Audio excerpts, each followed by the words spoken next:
Well, hello. Welcome again to That Real Estate Show. Thank you so much for spending some of your afternoon or evening or morning with us. If you are new to the show, we welcome you. If you are a longtime viewer, you are welcome as well.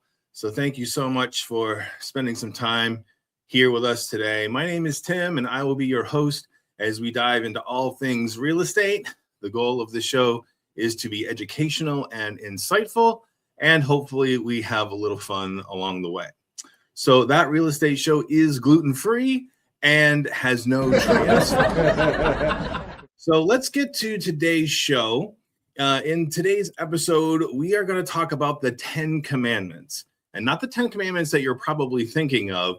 These are the 10 Commandments for buyers and the 10 Commandments for sellers. So we're going to get into that. Our definition for this episode is PMI, or private mortgage insurance. So we're going to go over that so you understand what that is. And then we're going to take a look at some market data as we always do. And in this episode, we're going to look at Farmington, which is the zip 06032. And we're going to look at Suffield 06078. So with that, let's go ahead and dive right in. So we are going to start with the 10 Commandments of buying a home. Now, some of these things may seem obvious, but believe it or not, they are super important. And there have been times where these things, could end up costing you the deal. So number one, thou shalt not change jobs, become self-employed, or quit your job. I actually have a story about that. I was working with a buyer. He was an airline pilot, and he was looking to buy a home. We, went under contract. Everything was good. And he had said to me, during the process, hey, I've been offered a job and I might take it. And I told him, I said, that's not a good idea. I said, if you change jobs now, it could jeopardize the deal. But he didn't listen, and he went ahead and took the job anyway.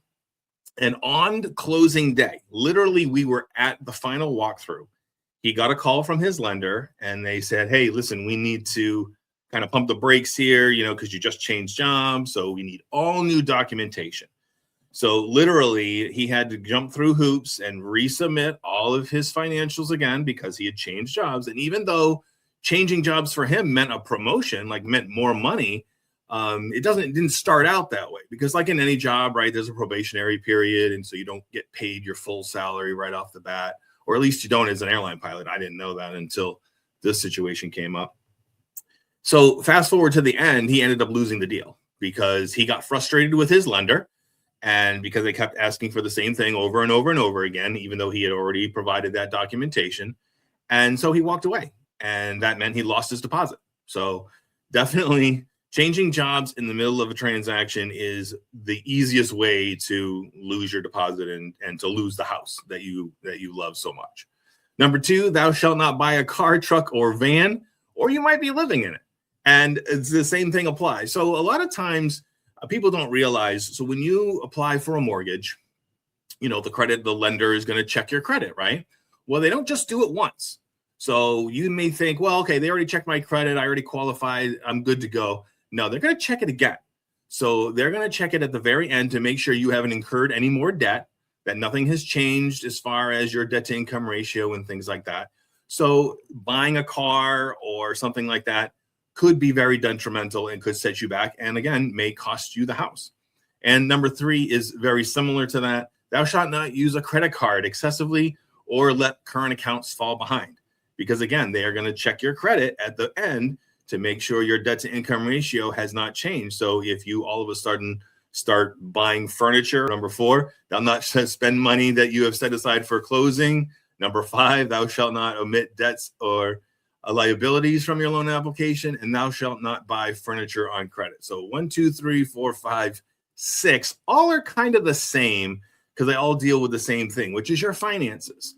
Buying something on credit, that's going to change your credit score because that furniture store is going to run your credit, which is going to ding you, right? You all know that every time you apply for credit, you get like a 4, 5, 6 point ding on that.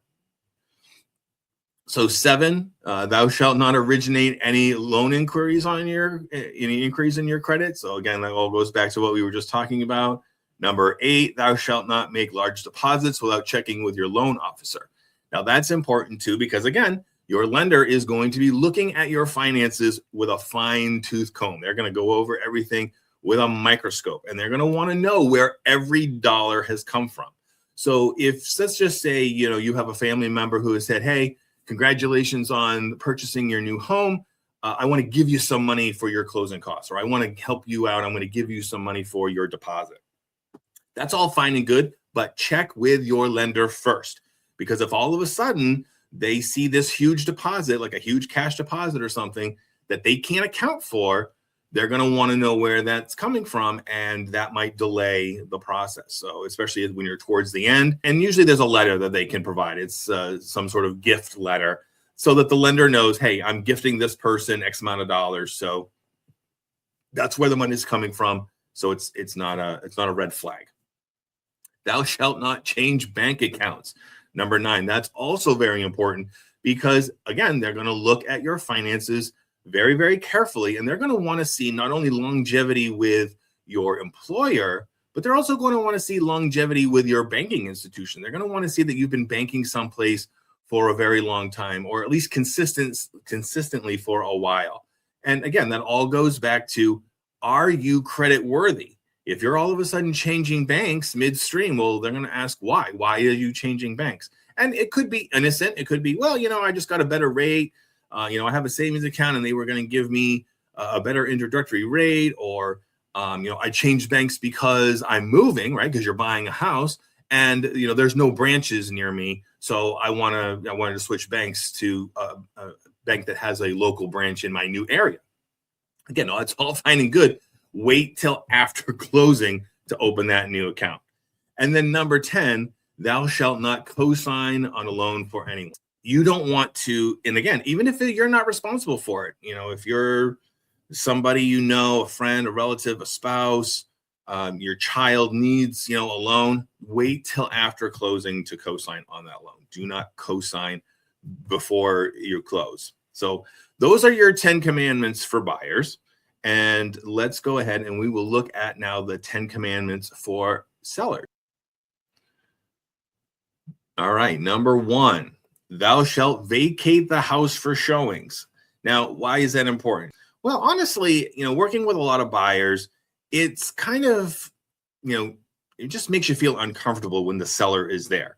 Now, there may be something like, if you have a very special house, maybe it's super old and there's a lot of history to it, or maybe you've done a lot of updates to it, or something that's unique that you want to explain to your potential buyer, then maybe, check with your agent, see if it's all right if you hang around so you can answer any questions.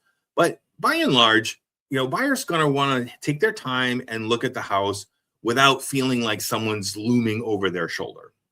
So even though, yes, it's your house and it may be an inconvenience to leave, if you have a dog, just walk the dog. The showing usually only lasts about a half an hour for the most part. So, just to leave the house for half an hour is really not that big a deal. And it really helps, because then the buyer can take their time, feel relaxed, look at the house, ask questions of their agent.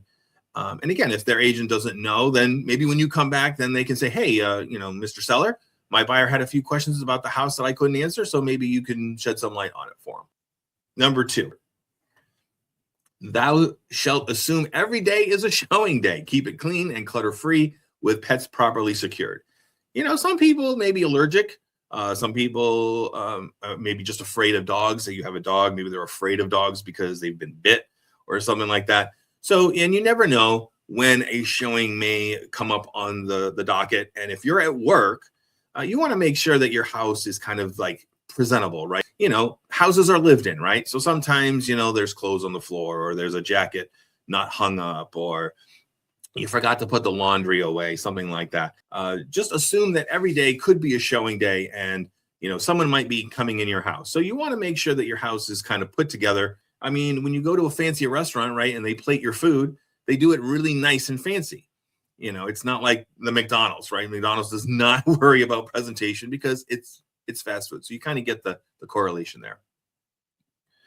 Commandment number 3, thou shalt not turn off utilities before closing.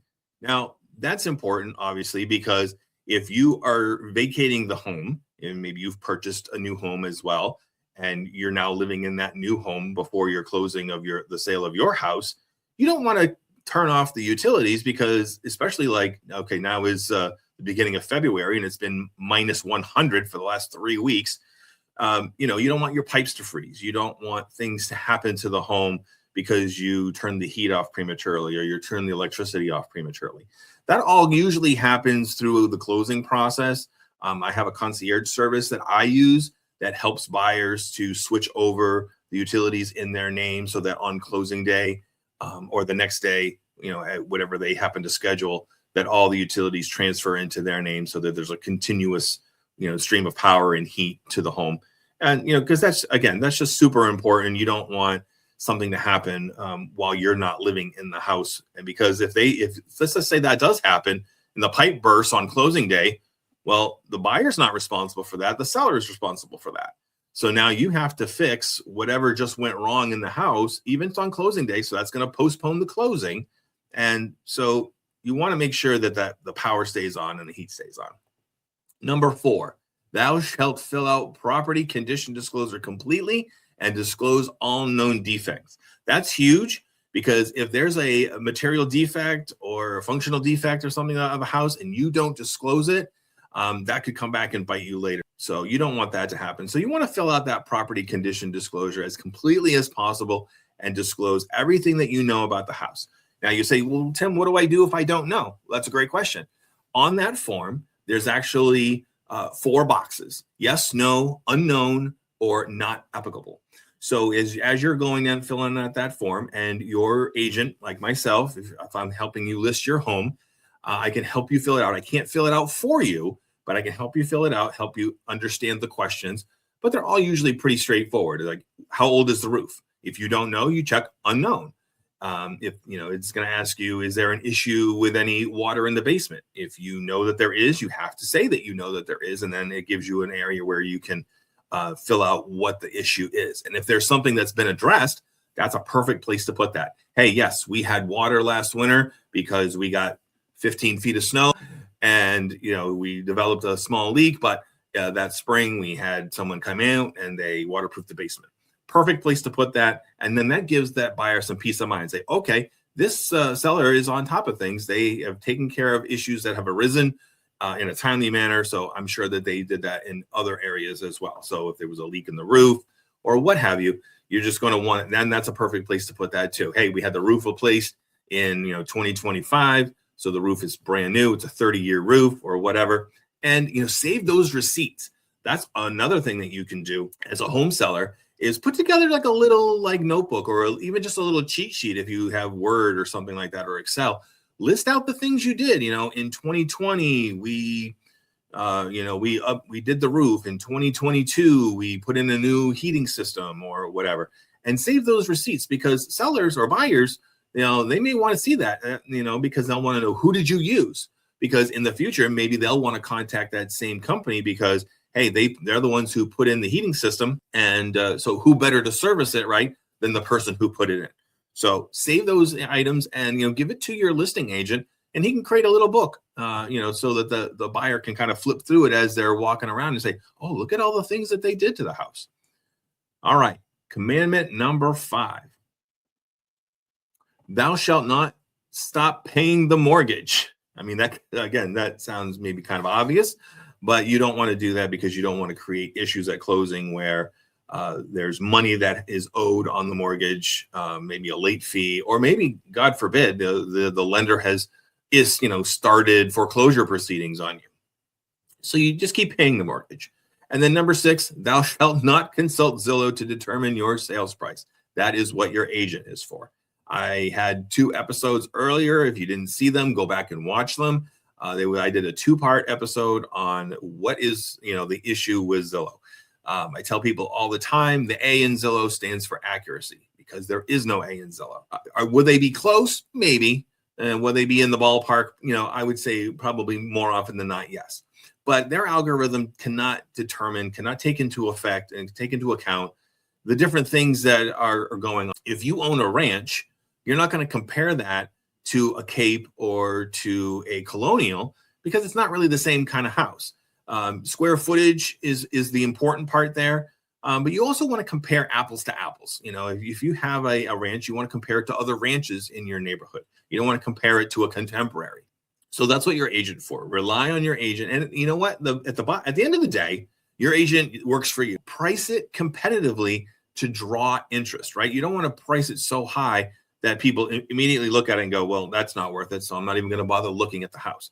But you don't want to price it too low either, right? If you get an offer that's not to your liking, you have two different options. You can just flat out reject that offer, or you can counter offer with your own offer. And, you know, there's also lots that goes into that as well. There's terms and conditions and, you know, contingencies and things that go into it. So have that conversation with your agent, figure out a strategy that works best for you, but don't rely on Zillow to come up with that number for you. Commandment number 7, thou shalt make all beds before showing, which means you should not be in the bed. I have had it before. I have shown property, and unbeknownst to me, because the listing agent did not coordinate with their seller, you know, we walk into a house and we go start checking in the bedrooms, and all of a sudden there's someone sleeping in the bed. Very awkward. That goes back to rule number 1, right? Commandment number 1, vacate the house. Do not be home. If you happen to work nights, make sure your agent knows that. Hey, I work nights, so I sleep during the day. So please, no showings before 4 p.m. or whatever the case may be. So that A, you can vacate the home during the showing, and B, you're not in bed when the potential buyer comes to look at the house. So it's very awkward and just very uncomfortable for everyone involved if someone's sleeping in the bed. So commandment number 8, thou shalt send all inquiries about your property to your agent. That is your agent's job. So if someone contacts you out of the blue and says, hey, I love your house and I want to come look at it, you tell them to contact their agent. And if they don't have one, then you say, all right, I will put you in touch with my agent so that they can coordinate a time for you to come. As a listing agent, I would be more than happy to show the house. I think we talked about it at least once before, but here in the state of Connecticut, you have to be representing the buyer or the seller in order to show property. So if you are someone who maybe says, well, I want to buy a house, but I don't want to use an agent, that's totally fine. That's your prerogative, and that's up to you to make that decision. But I can show you the house even though I don't represent you, because I represent the seller. So, anybody who contacts you about your home, let your agent know if they don't have their own agent. And commandment number 9, thou shalt not call your agent at 11 p.m. I mean, it's just kind of common courtesy, right? I always try to be available between the hours of 8 a.m. and 8 p.m. If it's an emergency, that's a different story. You know, if something awful has happened and you need to speak to your agent, maybe shoot them a text first to see if they're even awake and before you make that phone call. But by and large, anything that comes up can usually wait until the next morning. So I would always say, text first and see if your agent's available. But, just a common courtesy, and I even try not to answer my phone after 9 o'clock, really, because, agents have lives too, right? We watch TV, we have spouses, we have families, we have children. So sometimes we're spending that quality time with our family and we're not always available to answer the phone. Like I said, I try to be available between the hours of 8 and 8. And that gives you 12 hours to contact me. If you want to contact me after that, that's fine. Just shoot me a text message and then I will get back to you as soon as humanly possible. And then finally, commandment number 10, thou shalt not cook broccoli. That's just kind of a joke. So you may have noticed I am wearing my Patriots hat. This is Super Bowl weekend. Tomorrow is the Super Bowl. And of course, I am rooting for my New England Patriots. I have been a lifelong New England fan. And I'm also wearing my lucky number 12 Patriots jersey, the GOAT. So I'd be interested to see who you think is going to win. So below this video, if you want to comment, my information has been scrolling across the bottom. You've got my email address and my cell phone number. Tell me who you think is going to win. And, tell me if you've got some money put on it or something. That'd be kind of interesting to know, too, if you're going to win some money. But go Patriots. I hope they win tomorrow. It'll be a good game. I hope it's a good game. I hope it's a high-scoring game. because those are always the most exciting. But we will see. I'm not a betting person, so I do not have any money on the game myself. So, open house. You went to an open house just to look. You gave them your number, you signed in, you asked about schools, you measured the bedroom. You weren't just looking, you were shopping. So now that agent calls you and you're mad about it. Well, if you didn't want the follow-up, don't sign the sign-in sheet. You don't have to sign in. So if you're just looking, if you're kind of flying under the radar, if you want to be a little incognito, and you just want to just check out the house because maybe you're just dipping your toe into the market. You're not sure. You don't even have an agent yet. You're not even sure what's going on. But you wanted to see this house because there's an open house. I've said it a million times and I will say it a million more. Get pre-approved first before you go. If you love this house and you want to make an offer on it, now you are behind the 8 ball because everybody else that has come to that house who has either come with their agent or already has an agent but just came on their own, they're already locked and loaded. They're ready to make an offer. And now you have to scramble because you haven't gotten your pre-approval yet, and you don't even know if you can afford this house. You don't even know if this house is within your budget. You may think you know, but I've said it before and I'll say it again. Check with your lender. They may have programs that you may actually qualify for more house than you think you would, or vice versa. You may actually not qualify for as much house as you think, and you don't want to be surprised at the end. Get your hopes up, go to this open house, see this wonderful house, and then say, yes, I want to make an offer on it, only to discover that it's, $10,000 or $50,000 or $100,000 over your budget. So, if you don't want to sign in, if you don't want people to follow up with you, that's fine. Just don't sign in. You don't have to sign in. Do you know why they make you sign in or they ask you to sign in? It's twofold, right? So as a listing agent, if I'm doing an open house, I want you to sign in for 2 different reasons. The first reason is so that I can go back to my seller and say, hey, look, we got such a huge response on this house. We had 25 people show up at the open house. So that's a positive sign. I'm sure we're going to get some offers out of that. So they're going to show that to their seller so they see that the open house was effective marketing tool, right? The second reason why they do that is so they can generate leads. Because if you're a home buyer and you don't have an agent and you go to the open house and you fill out that form, that's why they're calling you. Oh, you don't have an agent? Well, I would love to show you some similar properties to this one if you're not interested in making an offer on this one, or finding out that you're not pre-approved. They will ask you to get that pre-approval so they can start showing you some houses. So that's why agents have you sign in. It's not just so that they have a record of you being there.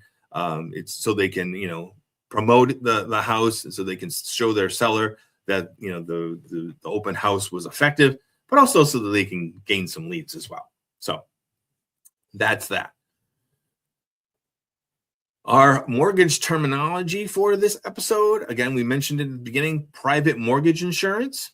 So private mortgage insurance, also known as PMI, is an insurance premium that the buyer pays to the lender in order to protect the lender from default on the mortgage. These insurance payments typically end once the buyer builds up 20% equity in the home.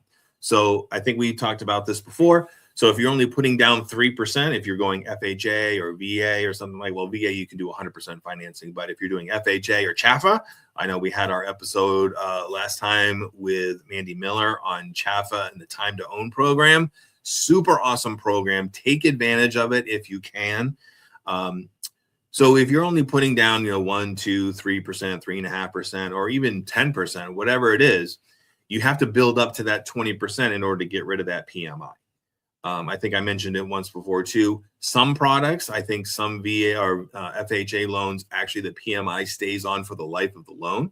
So if that's something you want taken off of there, then you just have to refinance when you get to that point.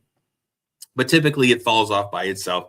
And that's usually around, I would say, probably year 11, right? So if you're making your regular monthly mortgage payments on time, in full, it'll take you about those 11 years to get to that 20% mark. And then you can get that off of there.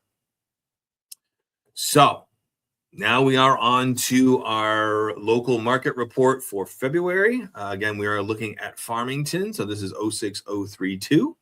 You can see here that there are only 8 active listings, which is down 60% since December.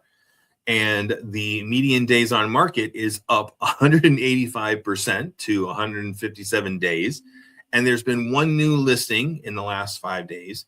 And you can also see that median list price is $857,450. So Farmington, if that's an area that you are interested in and you would like to go see some houses in that area, or if you live in Farmington and you've been thinking about selling your house, now would be the time.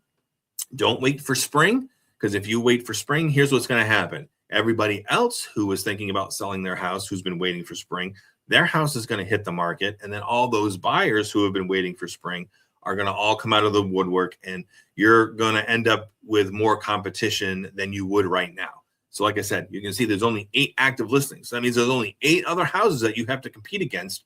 And so, and we know that there's a ton of buyers out there. We know that's been the case since 2020.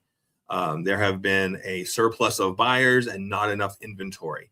So to get your house on the market now would really benefit you, because then all those buyers are going to see that. And you can see there's only, like I said, there's only 8 other houses that you have to compete against.